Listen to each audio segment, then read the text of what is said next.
Hola mi amors! Welcome back to my channel! New day. Bagong katarantaduhan naman yung gagawin. So this is it! This is the time na mag-exercise.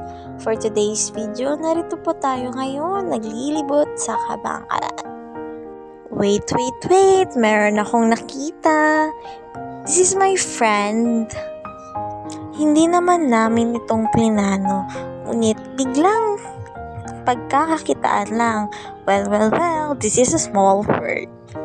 As you can see, dahil pagod na kami, ayun, ninakad-lakad na lang namin at in-enjoy yung view ng Kabangkalan Public Plaza. Time check! This is already 6 a.m. in the morning. Saka tagal ng aming paglilibot.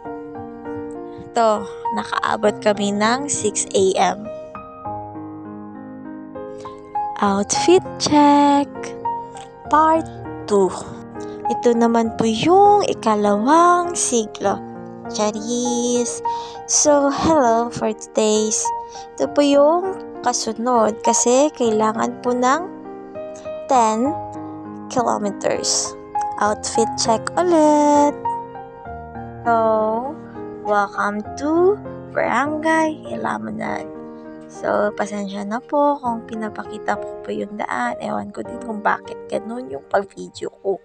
So, ito po yung daan papuntang Kabangahan or papuntang Happy Cup.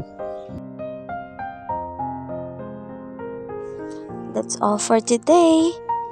Don't forget to like and subscribe. See you next time.